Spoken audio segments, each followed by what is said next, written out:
ont pris l'assiduité au GAUB. Hein? Bon. Alors, on a reçu un téléphone de Québec que Solange était très malade. Hein? Tu sais ça, hein? Bon. Après 6 mois. Après 6 mois. Au lieu de prendre l'habit, elle a décidé de s'en aller. Et puis, elle avait des troubles aux ovaires, hein? Mais elle avait aussi, elle avait comme une infection générale, tu sais, elle était toute, elle avait des bobos dans la figure, puis elle faisait pitié. En tout cas, on est allé la chercher, puis je me rappelle qu'on s'était trompé de chemin, on était allé à Cap-Rouge, là, c'était compliqué pour aller en tout cas, on s'était trompé de chemin. Et puis, ben là, elle a resté à la maison pendant... Elle avait peut-être 22, 23 ans, là. Elle est restée chez nous, à la Valtrie, pendant 2-3 ans, je pense, avant qu'elle décide d'aller enseigner à Montréal. Là. Puis là, elle avait des... Elle n'a pas travaillé. Non. Elle s'est reposée. Oui, puis... Elle était comme en dépression. Ben, elle était un peu en dépression, oui.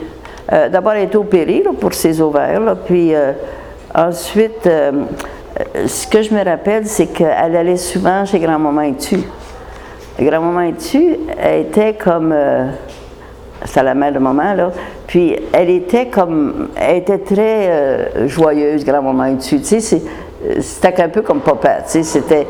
Puis je pense que Grand-Maman l'a aidé à remonter la côte, tu sais, là. Et puis, bon, ben là, elle est tombée en amour avec... elle a commencé à aimer les gars encore. Après sa dépression. Puis elle est tombée en amour avec Maurice Landreville, là. Elle en a eu pas mal, tu sais. Je ne me rappelle pas des noms des autres, mais Maurice Landreville, je me rappelle. Et puis elle a eu Gérard Cloutier. Bon, ben Gérard Cloutier, ça a été final bâton, hein. Gérard Cloutier, il est rentré chez les Bénédictins à la fin de son cours classique. Puis, ça... Mais je me demande si c'est pas après avoir connu Gérard Cloutier qu'elle est rentrée chez Sœur Blanche d'Afrique. On dirait que je suis mêlée dans les dates un petit peu, là. Mais en tout cas, je pense que... Elle a fait comme elle a eu une grosse peine d'amour, hein. Parce qu'elle l'aimait beaucoup, Gérard. Oui, je pense que ça se peut que ce soit ça, qu'elle soit rentrée chez les sœurs parce que c'était fini avec...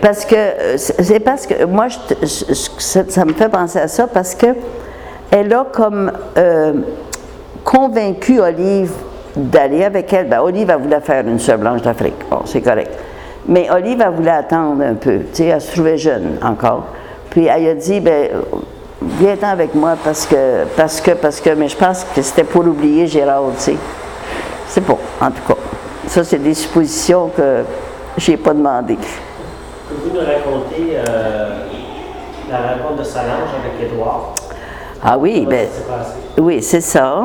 Alors là, elle est allée enseigner à Montréal, puis elle n'était pas trop bien encore. Elle avait beaucoup de troubles de digestion, hein. Elle voyait un chiro à tout bout de champ, là. Je sais pas en tout cas, je sais pas si elle avait mal dans le dos, en tout cas. Et puis, elle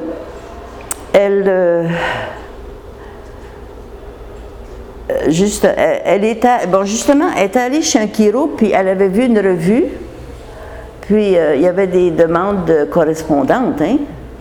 Puis c'est ton père là, qui demandait une jeune fille sérieuse qui aime la campagne, qui est tranquille, puis tout ça, la poésie, puis la nature, puis tout ce que ton père aime, là. Alors, elle a pris ça, puis elle me montre ça. Moi, je me rappelle, elle m'avait montré ça. Elle dit, hey, elle dit, Carl, elle dit, un beau gars, elle dit, qui est sérieux, puis que, je pense qu'il avait même écrit qu'il y avait une terre à Upton, là, tu sais, en tout cas, beaucoup de détails, qu'il était à l'aise, hein. Alors, j'ai dit, écris-y. Puis là, elle avait commencé à lui écrire, puis ils ont correspondu pendant 1 an, hein. Puis au bout d'1 an, il voulait se voir. Avant de se voir, oui. Et puis, c'est là que, je sais pas si c'est là que Blandine écrivait à ton père. En tout cas, là, c'était, Lucille était en voyage de noces. Bon, là, c'est en 1949. Elle avait 29 ans, Solange. Bon. Alors Lucille, elle nous avait demandé elle avait demandé à Solange parce qu'elle demeurait chez mon oncle Georges. Hein? C'était son parrain, mon oncle Georges. Hein? Puis, alors Lucille avait demandé à Solange, tu iras checker à la maison pour être sûr qu'il n'y a rien qui arrive. Bon, sur la rue des Écarts. Bon, cette journée-là, elle voulait rencontrer Édouard, elle y avait donné rendez-vous un après-midi. Alors moi, je suis montée de la Valtrie pour, je sais pas ce que j'étais dans ce temps-là, c'est en 49, je t'ai dit là? 49, 31, j'avais 18 ans. J'étais à la maison, c'est ça, c'était mon année sabbatique à la maison. Quand on finissait l'école normale, on passait un an chez nous, hein? C'était la loi. Oui. Pourquoi? Pour aider à nos parents. Ah bon? Puis il n'y avait rien à faire. moi j'étais toute seule. Hein? Merci de nous avoir éduqués. C'est ça. Alors, puis cette année-là, j'ai décidé de prendre des cours d'anglais. Au moins, je remontais à Montréal à tous les semaines. Puis je restais chez Lucille. Bon. Alors, en tout cas, c'était la rencontre avec Édouard, et puis elle m'avait demandé comme chaperon, hein, parce qu'il ne faudrait pas qu'elle rencontre ce gars-là tout seul. Hein. Et puis, elle m'avait dit, tu iras répondre à la porte quand il va sonner, puis tu diras, oui, je pense qu'elle est ici. Un vrai drame. Et puis après ça, elle dit à peu près une demi-heure, tu viendras nous demander si on veut avoir des liqueurs. Bon, en tout cas, quand j'ai répondu à la porte à ton père, c'est là que j'ai vu qu'il y avait juste une couronne, hein? Il n'y avait pas de cheveux. Bon. Puis c'est ça que j'ai pas dit, par exemple. Elle était très difficile de ses amoureux, des messieurs qu'elle rencontrait. Il était trop court, il était trop ci, il était trop ça, ça marchait pas. Bon, elle lui a donné le biscuit au bout de 3 mois. Alors, quand j'ai vu ton père, j'ai dit « Oh mon Dieu, je vais entendre parler des cheveux qui manquent! » Alors, justement, il était parti, puis elle a dit « As-tu vu? » J'ai dit « Je le savais. » J'ai dit « Toi, Solange, là, j'ai pris la parole. J'ai dit « Toi, là, tu dis que ça fait 1 an que vous nous écrivez. Il est sérieux, il est croyant, il est ci, il est ça. » J'ai dit « Veux-tu arrêter d'être difficile? Le prince charmant, tu ne l'auras pas. OK, là? » Bon. Oh, elle dit « Tu penses? » J'ai dit « Je le pense, puis je suis sérieuse, parce que, pauvre femme, elle en a passé un après l'autre, puis ça ne faisait jamais. Elle avait tout, là, avec papa. C'est ça. En tout cas, ça a continué, puis en 1950, quelle année qu'ils se sont mariés? 50, hein? À l'automne de 50, le 14 octobre. Et puis Paul-Émile, il la connaissait, hein? Il dit « Je vais aller passer la semaine à la Valtrie. » Il dit « Solange, elle va changer d'idée. Elle ne voudrait plus se marier. » Elle était pas bien encore. Tu sais, elle avait des troubles de digestion, hein?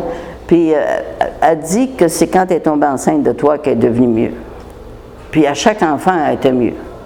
Bon. C'est ça. Pouvez-vous nous décrire le jour du mariage? Comment ça s'est passé? Le jour du mariage, comme je te disais, mon frère, qui était père au Blas, il était venu passer la semaine, puis justement, 2 jours avant le mariage, elle a dit qu'elle ne se mariait plus. Ah, oui? Oui. Mais j'ai pas parlé, si tu veux avoir ça, là, c'est la demande en mariage. La demande en mariage, Édouard est allé, mon père était cultivateur, puis il était dans la grange, hein, après tirer ses vaches, ou je sais pas quoi, il soignait les vaches. Alors, il arrive et il va à la grange, puis il avait dit à Solange, je vais aller demander ta main à ton père. Bon. Alors, il arrive à la grange, puis il dit, Monsieur Pelletier, je m'en viens vous demander, puis mon père avait les 2 sioux pour soigner les cochons, ou je sais pas quoi. Il dit, je m'en viens vous demander la main de votre fille. Il dit, attendez que je mette les chiots à terre. Alors, papa, il a dit, oui, je te donne sa main, puis je te donne toute. Puis, papa, il avait beaucoup de psychologie, lui, ici. Hein. Il dit, je suis sûre qu'elle va être plus heureuse, mariée, que, tu sais, on aurait dit qu'elle ne savait pas qu'est-ce que c'est que... En tout cas, elle n'était pas bien. Bon, la journée du mariage, elle était habillée en bleu poudre. une belle robe longue, bleu poudre, avec une mantille bleu poudre. Et puis, elle avait un manteau je sais pas une fourrure vraiment rare. Je sais pas si c'était de la martre. En tout cas, C'était doux, hein? oui, un beau manteau de fourrure. Et puis, bon, bien, je me rappelle pas du reste, là. On dirait que La réception, c'était chez grand-maman. C'était chez grand-maman, oui. Au mois d'octobre. Puis c'est ça que je me rappelle pas. C'est drôle, hein? Il y a bien des affaires que j'ai de la mémoire, mais ça, je me rappelle pas. Comment est-ce que ça s'est passé, puis tout ça, là. Je me rappelle de la réception de Marcel. Marcel, elle s'était mariée épouvante, là. Puis au mois d'octobre, maman, il a fait une réception, tu sais. Mais Solange... moi, j'étais accompagnée de M. Piché, vois-tu, je me rappelle de ça, là, qui était un chanteur. Il avait chanté aux noces, oui, dans l'église. Un bon chanteur, hein. Et puis, c'était un ami de ton père. C'était un monsieur qui travaillait au bureau de poste, puis qui chantait. Alors, j'étais avec lui, là, dans des photos, là, je me vois avec lui. Et puis... Ça, c'était à l'église de Lavaltrie. À Lavaltrie, c'est ça. Puis je ne sais pas s'ils sont allés faire un voyage de noces après, je n'ai aucune. Je ne me rappelle pas tout. Puis la réception, c'était dans la maison de grand-maman ou c'était dans une salle? Je ne me rappelle pas. Okay. Je me rappelle pas. Ça a dû être dans une salle parce que les gars, là, quand ils ont été ordonnés prêtres, là, c'était tout dans la salle paroissiale de Lavaltrie. Bon. Ça a dû être là. Mais j'ai absolument... C'est complètement pas là. Bon. Est-ce que vous pouvez nous raconter, je crois que toute la famille était faire un voyage à Gaspésie. Est-ce que vous vous souvenez de ça? Non, c'est pas notre famille. C'est la famille de Marcel, hein? Moi, je ne sais absolument rien de ça. C'est Marcel avec sa famille qui sont allés en Gaspésie avec Jean-Léo. Pas avec maman? C'est bon. Vois-tu, ça se trouve à être... j'étais partie. J'étais entrée chez Sœur Grise, hein, fait que... Les activités en famille que vous faisiez à l'époque, avec votre père et votre mère, est-ce que vous faisiez des pique-niques? Est-ce que vous faisiez peut-être des petites randonnées en auto ou des petits voyages? Bien, cher enfant, on n'avait pas d'auto avant que j'aie 16 ans. OK? Puis, quand on a eu une auto, on n'allait pas loin. On allait à Québec parce qu'il y avait toujours un gars qui était à quelque part, là, Germain Pérénal, père blanc, père mission étrangère. Ou bien non, on allait à Montréal visiter nos sœurs, tu sais, ma tante Gisèle puis ma tante Maria. C'était pas la mode de voyager, en tout cas chez nous, en tout cas là. Puis vous faisiez quoi à Québec ou à Montréal? On avait mes sœurs, ma sœur était sœur de la congrégation, on allait dans les communautés religieuses. On allait voir nos frères et sœurs.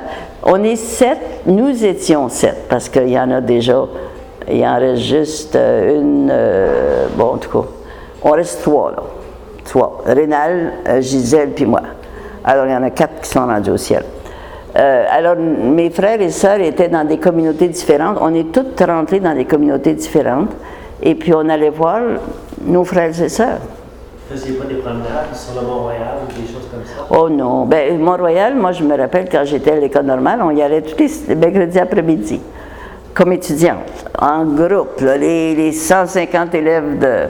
Bien, on était 150 dans l'école normale, mais on allait par groupe. Hein. L'école normale, c'était où dans ce temps? C'était au coin de la 3 rue Sherbrooke. Et puis on montait, il y a un escalier pour aller à la montagne, là. C'est quoi le nom de l'école? L'école normale Jacques Cartier, dans ce temps-là. Oui, au coin de la 3 rue Sherbrooke. J'ai été 3 ans là, et je n'aimais pas l'enseignement, et je l'ai dit à mon père. Et mon père a dit, tu vas avoir l'éducation que les autres ont eue. Chez nous, c'était la tradition, hein. Très fort, c'est la tradition. La tradition puis la justice. Tout le monde a eu ça, tu vas l'avoir. On a tous étudié la musique, les filles, là. Puis, Qui c'est qui joue de la musique, hein? Moi, ils m'ont... Les filles ont étudié la musique. Oui, oui, à l'école normale.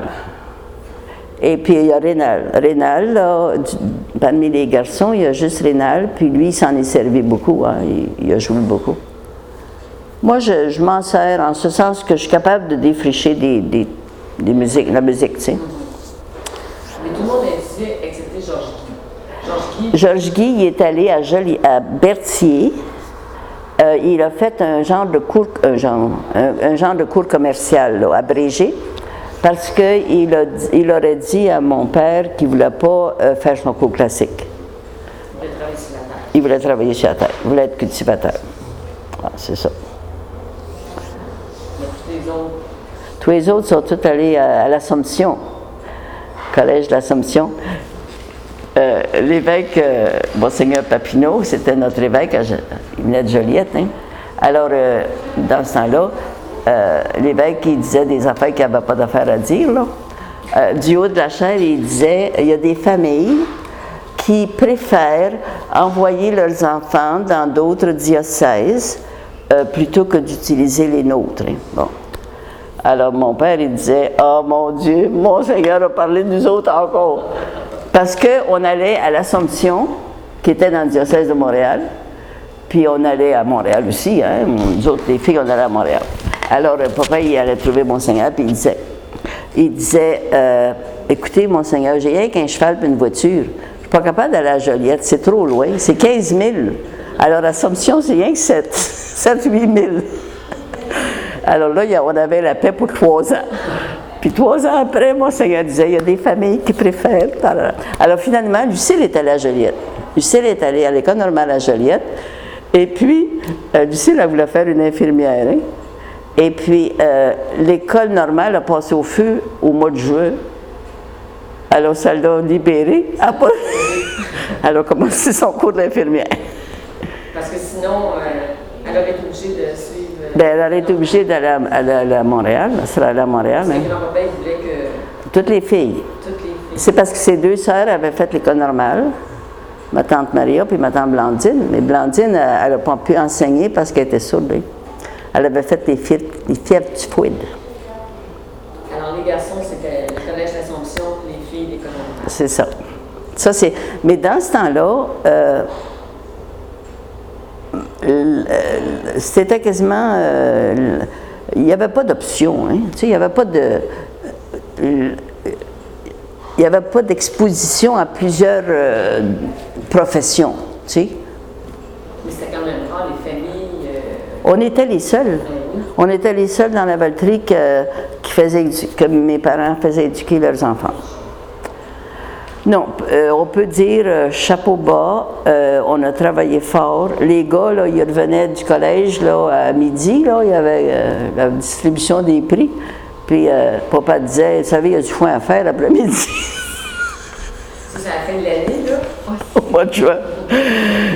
Ah oui, il n'y avait pas grand... Les études sont finies, on recommence. On recommence, c'est ça. Est-ce que vous vous souvenez de l'accouchement du premier enfant de Solange? Bien, je me rappelle oui, j'étais là quand elle a eu sa fausse couche, hein, avant Marie. Elle a fait une fausse couche, puis j'étais là par hasard, parce que justement, je prenais mes cours d'anglais, là, puis j'allais chez Solange, hein, tu sais. Et puis, elle était à la toilette, puis elle avait passé le fœtus, hein. Et puis, elle pleurait, hein, puis...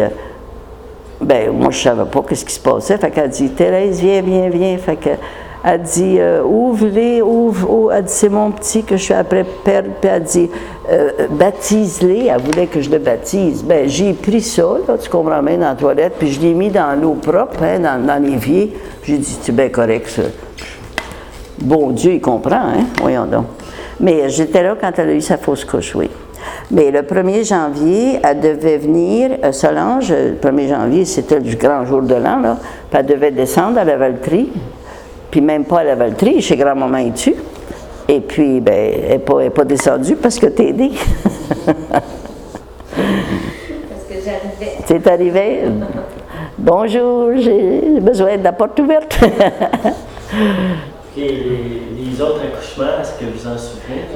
De Solange? Non. Mais Non. quand on a eu Pierre, je sais que c'est toi qui avais trouvé une personne pour s'occuper de mon frère. Tu t'en souviens pas? Ben, on est resté chez toi, là. Bon, ça, je me rappelle. Une fille mère. Ah oui? Comme ça, ma mère me disait que c'était toi qui avais trouvé.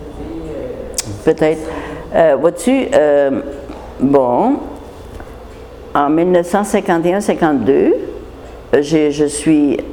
j'ai décidé, après mon année sabbatique à la maison, où je m'étais ennuyée au coton, il n'y avait rien à faire, hein, en hiver, hein, j'allais en ski, j'allais chez grand-mère, je prenais mon cours d'anglais. Pas par semaine. Puis des fois, je restais 3 jours pour mon cours d'anglais. Alors, rendu à l'été, là, ben, j'ai dit, là, il faut que je fasse quelque chose l'année prochaine, au mois de septembre. Fait que j'ai dit, ben, écoute, je suis qualifiée pour enseigner, je suis bien allée enseigner. Alors, j'ai demandé à mon oncle René, là. Mon oncle René était directeur de district, hein. Il enseignait, il était directeur de district. Et puis, René Thu, le mari de ma tante Jeanne. Et puis, il m'a demandé où est-ce que c'est que je resterais. Fait que j'ai dit, Solange était d'accord que je reste chez elle. Tu étais née, toi. Non, tu n'étais pas née, tu es née en 52. Tu es née en mois de janvier, c'est ça. Alors, elle était enceinte, Solange. Alors, elle a dit, tu peux venir rester ici. Puis Germaine et tu étais restés chez vous aussi. On restait dans la même chambre de tous les deux, là, sur la rue Beaugrand, là, tu sais. Bon. Et puis, bon, ben, je suis allée enseigner. Et puis, ben là, j'ai réalisé que j'avais 43 élèves de 3e année. Ah! J'avais pas d'autorité. Les enfants parlaient plus que moi. Ça, tu étais à Montréal? Oui, j'étais à l'école Notre-Dame-des-Victoires, puis Germaine était à Saint-Victor. On prenait Hochelaga, chacun de notre bord, tu sais. Et puis, c'était chez ça de Sainte-Anne, puis la principale venait à tout bout de champ, puis elle voyait venir, hein, parce qu'il y avait des vitres biseautées, là, puis elle voyait venir, puis un grand silence. Oh, ça me choquait, ma chère. Elle n'était même pas rentrée. Alors, puis j'ai demandé, j'ai dit, qu'est-ce que vous leur faites? Elle dit, vous parlez trop, ils vous entendent plus. J'avais pas d'autorité, qu'est-ce que tu veux. Et puis, alors, au mois de... T'es né au mois de janvier, là, puis ta mère, elle s'était trompée. Bon, elle avait de la misère avec... Elle ne savait pas comment on va choisir des enfants. Puis Germaine, elle avait aidé Anita, puis Guy, là, tu sais, Mousseau, là. Anita, puis Guy Mousseau, c'est mon oncle Henri, c'est trop loin. Bon, ben, Anita et Guy, ils ont eu 5 garçons, puis ils ont eu des jumelles après. Alors, elle était dans la même maison, Germaine, puis elle avait changé bien des couches. Hein. Bon, en tout cas, elle savait quoi faire avec des enfants. Alors, elle a aidé ta mère à partir, là, bon. Mais une fois, ta mère a fait une erreur. Elle t'avait donné de la teinture d'iode au lieu du castoria. C'est ça, hein? Elle t'a conté ça, hein? Et puis tout de suite, Germaine a dit, ben on va lui donner du lait, là, puis on va l'envoyer à l'hôpital. Bon, puis finalement, ben... Alors, Solange a enseigné, remplaçant Marcel, à Saint-Sulpice, au village. Elle avait 43 élèves, il me semble que c'est ça, 43, grade 1 à grade 6, 7, là. Et puis, elle a enseigné 2 ans. Puis, après ça, elle est rentrée chez Sœur Blanche d'Afrique. Puis, quand elle est revenue, elle a enseigné à la Petite Rivière, qui était une concession dans la Valtrie, juste en arrière du village. Et puis, après ça, ben là, elle a dû se reposer à la maison. Puis, c'est plus... Donc, elle n'a jamais enseigné à la Côte-à-Mousseau? Non, non. Jamais. Elle est à l'école, là. Elle était à l'école, là. On est tous à l'école à Côte-à-Mousseau. C'était l'école la plus proche. C'est l'école primaire. C'est ça. Ouais. C'est ça. Pauvre maman. Mais ça, c'est à la Valtrie, ça, là. Oui, oui. La Côte-à-Mousseau, c'est à peu près à moitié chemin entre chez nous et le village. Le village de la Valtrie? C'est ça, le village de la Valtrie. Perdu dans ses souvenirs. Il est trop tard, hein? Y a-t-il d'autres choses que tu veux... Maintenant, je dois les souvenirs, là, bon, Souvenirs de famille. quand je revenais, je sais pas si je veux pas te faire de peine, hein.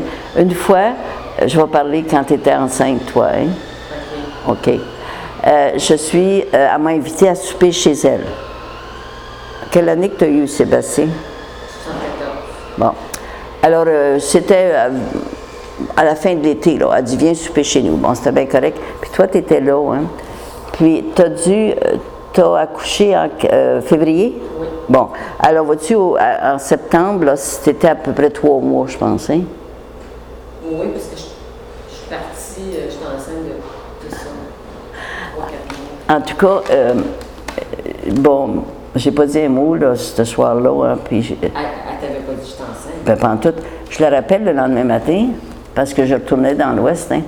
Puis j'ai dit, tu as été bien gentille de m'inviter, puis tout ça. Puis ça, c'est pas la seule fois qu'elle m'a invité. À chaque fois que je venais ici, elle m'invitait toujours, puis elle était toujours bien accueillante, puis tout ça. Puis là, j'ai dit, je peux te dire quelque chose? Elle a dit, oui. Ben, j'ai dit, Marie est enceinte. Qu'est-ce qui t'a dit ça? Ben, j'ai dit, ça donne que je suis infirmière, puis moi, je les vois tout de suite, hein, tu sais. C'est parce que vous tenez debout d'une autre façon, tu sais. Je l'ai vu tout de suite, hein. Alors, ben là, elle m'a tout raconté, comment est-ce que ils étaient pour t'accompagner, puis tout ça, tu sais. C'était vraiment beau, là, tu sais. C'était une vraie maman qui parlait pour toi. Alors, mais elle était surprise de voir que... Oui, parce qu'elle n'a pas parlé de toi à ses sœurs. Non, non. Tu sais, tout le monde le savait, là. Mais c'est ça. Puis elle n'en parlait pas. Comment elle a pris ça, Solange, quand elle a appris, est-ce qu'elle vous en a parlé? Pardon? Solange, comment elle a pris ça que Marie est enceinte? Est-ce que... Bien, elle a dit que, ce que je viens de dire, là, c'est que tu étais la bienvenue de rester pendant ta grossesse, mais qu'après, tu sais, dans ce temps-là, là, on faut se remettre, hein, bon, c'était compliqué pour ton papa surtout, hein, je pense. Tu sais, Je pense pour elle aussi. mais ton père, on aurait dit que c'était l'aspect, il voulait pas qu'on te voit dans la rue, là, tu sais. Puis, Elle aussi. elle aussi? Ah, ouais, elle voulait pas que je marche sur les... Ah, ben vois-tu, elle m'avait donné l'impression que c'était à droite des doigts, oui. En tout cas, je te le dis, là, j'ai bien prié pour toi. Parce que j'ai dit, ce pauvre enfant, ça va Je être... pense qu'elle voulait que je le fasse adopter. Ah oui, hein. Ça là, c'était un tabou, hein. On n'en parle pas, tu sais. Autant de... C'est moi qui ai ouvert la porte parce que je lui ai dit. J'ai dit, Marie est enceinte. Qui c'est qui t'a dit ça? Oh! Elle devait être surprise. Ben, j'ai dit, ça donne que je l'ai... Comme infirmière, hein, Ben, ça devait être... parce que moi, je suis tombée enceinte... Sébastien est né... au mois de février, le 8 février. Ça veut dire que je suis tombée enceinte 9 mois avant. Ça veut dire... Mars, avril, mai, juin? mai. Juin, oui. C'est ça, d'abord, tu dois... Tu avais 3 mois. Cet été. Oui, oui, à la fin de l'été. C'était à la fin de l'été. Parce qu'après ça, je suis partie parce que... elle me cachait. As-tu resté toute ta grossesse? Non, non, Oh! Elle me cachait. Elle voulait pas que je sorte. Cher enfant. Elle voulait pas que je me promène sur la rue. Vois-tu, elle m'avait dit que c'était ton père qui était comme ça. Ben, c'est ça, mais c'était pas le cas. C'est ça. En tout cas, ma belle Marie, tu es une, on dit ça en anglais, un survivor, hein? Tu as survécu, tout C'était un ça. moment difficile. Oui, ça a dû, ça a dû. C'est pour ça que je ne savais pas si je devais te dire ça, là. Mais je peux dire que j'ai prié pour toi et ton enfant bien avant que je te le dise. En tout cas, j'ai eu la force de passer au travers puis C'est ça. de le garder. C'est ça, c'est ça. Moi, je voulais le garder. Là. Ouais. Il y avait toute la sécurité. Un autre souvenir, là, puisqu'on parle de ça, tu étais venu chez nous avec Sébastien, puis papa t'avait demandé qu'est-ce que c'est cet enfant-là? Puis tu avais dit, grand-papa, tu es venu chez nous, puis moi j'étais là. Puis tu avais dit, ben c'est mon petit garçon. Ben voyons donc. Tu sais, papa avait dit, ben voyons donc. Il n'avait jamais entendu Ben c'est ça, tu sais. Alors ça, c'est des souvenirs que j'ai de Sébastien. Grand-papa, il est mort quand? Oh, il est mort en 85. En 85.